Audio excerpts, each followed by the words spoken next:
क्यों सीटें जीतेंगे? सरकार तभी बनेगी तब आप जो है एमएलए जीता। सुनिए आप, सुनिए भैया, सरकार तभी बनती है तब स्थानीय एमएलए जीतता है।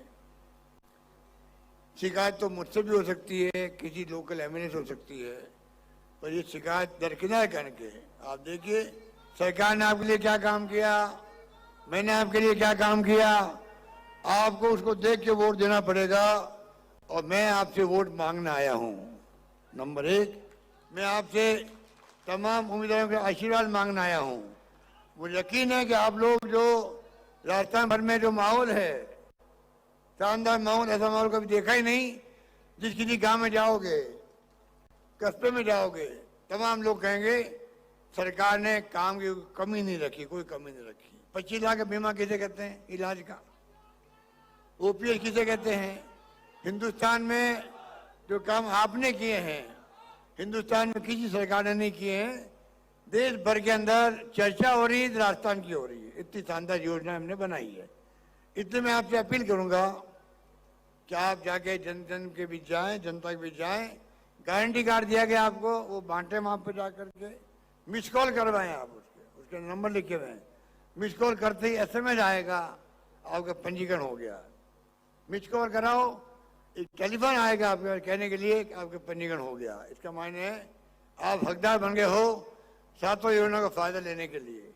इसलिए मैं भाई और बहनों आपसे मैं अपील करूंगा, आप प्रियंका जी को सुने पर सभी सीटों जिताएं, ये संकल्प लेके जाएं। इतनी बड़ी सभा हो रही है, मुझे विश्वास हो गया कि चित्तौड़गढ़ की और वल्लभनगर की तमाम सीटें हम जीतेंगे। यही बात कहते मैं अपनी बात समाप्त करता हूं। धन्यवाद। जय हिंद। धन्यवाद।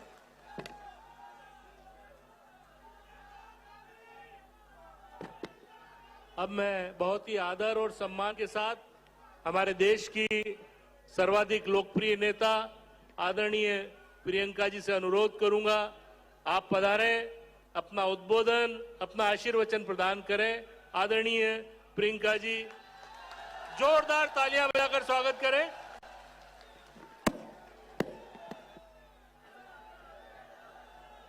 कितनी देर से इंतजार कर रहे हो? घंटों से।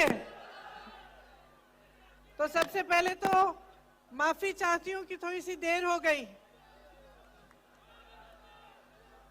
आपकी बहुत आभारी हूं कि आपने इतना इंतजार किया।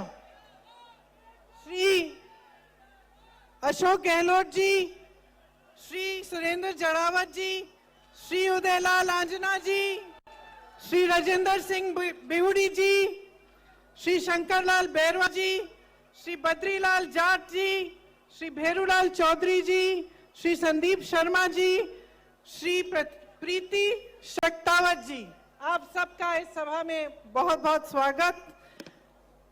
कांग्रेस पार्टी के सारे नेता जो मंच पर उपस्थित हैं, सभी पदाधिकारी, सभी कार्यकर्ताओं को भी बहुत बहुत स्वागत। मेरी प्यारी बहनों, आप अपना काम छोड़ के यहाँ आई हैं मेरी बातों को सुनने के लिए, इसके लिए मैं बहुत आभारी हूँ। भाइयों, आपका भी स्वागत। आप सबने मारो घणो राम राम सा। आपरी वीर प्रसुता भूमि में ने नमन। अठे महाराणा प्रताप रा शौर्य, मीराबाई री भक्ति, पन्ना धाय रो त्याग और रानी पद्मिनी रा बलिदान री गाथा लिखी है। आप सगला चित्तौड़गढ़ रा निवासियां ने जय राम जी री करू हूं। सावलिया जी धाम और सभी देवी देवताओं को प्रणाम करती हूं। ये वीरों की धरती है। गर्व है इस धरती में आपको? जोर से बोलो। गर्व है अपनी धरती में, गर्व है अपने प्रदेश में, गर्व है अपने देश में। मुझे भी बहुत गर्व है, इसलिए मेरी ध्यान से बातें सुनना। आपके काम की बात करने आई हूं, चुनाव की बात नहीं, आपके काम की बात करने आई हूं। तो एकदम ध्यान से सुनो। आपसे कुछ चाहती हूं मैं, बाद में आपको पता चलेगा। देखिए, ये महाराणा प्रताप जी की धरती है उनके साथ गाड़िया लोहारों ने एक शपथ ली थी कि जब तक चित्तौड़गढ़ आजाद नहीं होगा तब तक किले में प्रवेश नहीं करेंगे। मालूम है आपको ये कहानी? तो प्रवेश कब किया इन्होंने, कौन बताएगा? पंडित जवाहरलाल नेहरू ने माणिकलाल वर्मा जी के साथ किले में इनके साथ प्रवेश किया जब भारत आजाद हुआ तब। तो ये जो आपकी परंपराएं हैं, किसी ने शपथ लिया कि किले में कभी नहीं जाएंगे, एक पूरे कौम ने, जब तक आजादी नहीं होगी। महाराणा प्रताप जैसी शख्सियत जो लड़े अपने देश के लिए, अपने प्रदेश के लिए। आपके पूर्वजों ने आजादी की लड़ाई लड़ी, हमारे पूर्वजों ने आजादी की लड़ाई लड़ी। किस लिए लड़ी, कौन बताएगा? किस लिए लड़ी? अपने लिए लड़ी, देशवासियों के लिए लड़ी, देशवासियों की आजादी के लिए लड़ी। गांधी जी क्या कहते थे? गांधी जी कहते थे कि तब तक ये देश पूरी तरह से आजाद नहीं होगा जब तक ग्राम स्वराज नहीं होगा। ग्राम स्वराज का मतलब है जब तक गांव मजबूत नहीं होगा, जब तक गांव सशक्त नहीं होगा, जब तक एक एक देशवासी को सशक्त नहीं करेंगे, गांव से लेकर शहर तक हर जगह सबको आजादी में का एहसास होना चाहिए और सब सशक्त होने चाहिए। तो देखिए, बहुत साल गुजर गए, अब भाजपा के नेताओं के भाषण सुनते होंगे, उनके मुताबिक तो 70 सालों में कुछ हुआ ही नहीं। ये अलग बात है कि सब पढ़े लिखे हैं, कहाँ पढ़े हैं भाई? किन्होंने पाठशालाएं बनाई, किन्होंने कॉलेज बनाए जिनमें ये पढ़े, किन्होंने इनकी डिग्रियां दी, जहां जहां इन्होंने रोजगार किया, वो कंपनियां किसने बनाई? 70 सालों से हम आजाद हैं, सही बात? 70 सालों से हम आजाद हैं और इन 70 सालों में हमारी राजनीति आस्ते आस्ते बदलती जा रही है। आप सबको मालूम है कि आज जो देश में परिस्थितियां हैं, जो देश में राजनीति स्थापित हुई है, वो किस तरह की राजनीति है? आप ही कह रहे हैं धर्म पे आधारित राजनीति कर रही है भाजपा।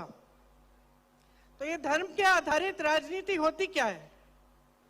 क्योंकि देखो, धार्मिक तो हम सब हैं, आप हो, मैं हूं, सब है ना, मेरी बहनें, आप सब धार्मिक हैं, सब पूजा करती हैं। और आप सब नहीं तो जितने भी धर्म हैं हमारे देश में, उनके जितने भी मानने वाले लोग हैं वो सब धार्मिक हैं। हम हिंदुस्तानी हैं, हम सब धार्मिक हैं, चाहे हिंदू हो, मुसलमान हो, जैन हो, बौद्ध हो, दिल में धर्म है और सबकी आस्था है और सब उस आस्था को दिल में मानते हैं और अपने बच्चों को सिखाते हैं। कोई ऐसा धर्म है जो आपको सिखाता है कि एक दूसरों को मार काटो? कोई धर्म नहीं है ना, कोई ऐसा धर्म नहीं है। चाहे कोई भी धर्म हो, वो आपको सिर्फ अच्छी बातें सिखाएगा। वो सिखाएगा कि सबका आदर करो, मान सम्मान करो, सबका, सबसे प्रेम से बात करो, किसी को सहायता की जरूरत है उसकी सहायता करो, यही सिखाता है धर्म।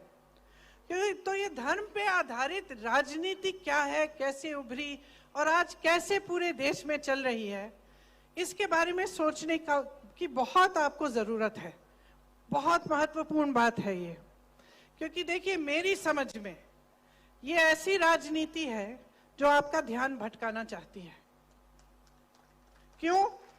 क्योंकि सब जानते हैं कि आप सब धार्मिक हैं, सब जानते हैं कि जब धर्म की बात करेंगे तो आपके जज्बात उभरेंगे। सब जानते हैं, बहनें, आपके घर कोई आए, बड़ी धार्मिक बात करे और फिर बोले कि मुझे वोट दे दो, तो आपको बुरा लगेगा ना कि भाई धार्मिक इंसान है, अच्छी अच्छी बातें करके आया गया है, उसको तो वोट देना चाहिए। आपको ऐसा लगता है ना? लेकिन सोचो, वो इंसान आपके पास धर्म की बात चुनाव के समय क्यों कर रहा है? आपके पास आकर आपसे कुछ चाहता है। और आप समझिए कि ये जो राजनीति आपने पूरे देश में लागू होने दी है, ये आप ही का इस्तेमाल कर रही है। ये धर्म की बातें, जाति की बातें चुनाव के समय जो उठाते हैं, वो चाहते हैं कि अपना स्वार्थ आपसे साधें। अगर आप इस बात को आज नहीं समझेंगे तो 5 साल और भुगत लो, 5 साल भुगत लो। अगर आप इस बात को ठीक तरह से समझ लेंगे और आप नेताओं से, राजनीतिक दलों से जवाबदेही मांगेंगे, आप विकास मांगेंगे, आपकी समस्याओं का हल मांगेंगे, तो आप भटक नहीं सकते। मैं इसलिए ये बात कह रही हूं क्योंकि 2 दिन पहले मैं मध्य प्रदेश में थी। मध्य प्रदेश में भाजपा की सरकार है। कितने सालों से चल रही है बहनों और भाइयों? 18 सालों से। 18 सालों से बार बार भाजपा को वोट दिया जा रहा है। जब मैं किसी के घर जाती हूँ, पूछती हूँ कि भाई क्यों दे रहे हो वोट? तुम्हारे घर में बिजली नहीं है, पानी नहीं है, सड़क की मरम्मत नहीं की, बेरोजगार बच्चे बैठे हुए हैं, पढ़ाई लिखाई करा दी, फीस भरा दी, मेहनत कर ली, लेकिन नौकरी नहीं मिल रही है, तो क्यों बार बार वोट दे रहे हो? तो जवाब ये मिलता है कि दीदी धर्म के आधार पर। तो धर्म के आधार पर जब वोट दे रहे हो तो नेता क्या सोच रहा है? चालाक होता है, सुन लो, होता है कि नहीं? मंच पे खड़े होके कह रही हूं, किसी भी नेता को इतनी छूट दे दो कि वो आलसी बन जाए, उसकी जवाबदेही हटा दो, उसको पता चल जाए कि भाई मैं इधर उधर की बातें करूंगा, धर्म की बात कर लूंगा, जाति की बात कर लूंगा, कुछ और बोल दूंगा, ध्यान भटका दूंगा, मुझे वोट मिल जाएगा, तो काम क्यों करेगा? काम क्यों करेगा बहनों और भाइयों? आपने आदत जो बिगाड़ दी है। अब जब आप खुद ही कह रहे हो, जब मैं किसी के घर जाती हूँ, वो महिला खुद ही मुझे कह रही है कि भाई मैं काम तो कुछ हुआ नहीं, लेकिन वोट मैं धर्म के आधार पे दूंगी, तो आदत बिगाड़ने वाले तो आप हो गए ना। इस बार मत बिगाड़ना। ये जो आपकी जो परंपरा है ना, कि मैंने सुना है कि भाई राजस्थान में एक बार ये सरकार, एक बार वो सरकार, एक तरह से ठीक है, समझ में आती है परंपरा, लेकिन इस बार परंपरा को पलटो, नहीं तो जो मध्य प्रदेश में 18 सालों से चल रहा है वो यहां हो जाएगा। और मैं आपको बताना चाहती हूं कि क्या चल रहा है। सुनिए, मैं गहलोत जी से हेलीकॉप्टर में पूछ रही थी कि गहलोत जी, आपके राज्य में कितने रोजगार दिलवाए आपने? तो उनके साथी थे, उन्होंने कहा 3 लाख। गहलोत जी ने मुझे कहा देखो 2 लाख तो हमने दिलवाए हैं और जो 1 लाख और है वो दिलवाने के प्रोसेस में है। तो ठीक है, 2 लाख मानते हैं। अब कोई मुझे बता सकता है कि मध्य प्रदेश में भाजपा की सरकार ने 3.5 सालों में कितने रोजगार दिलवाए होंगे?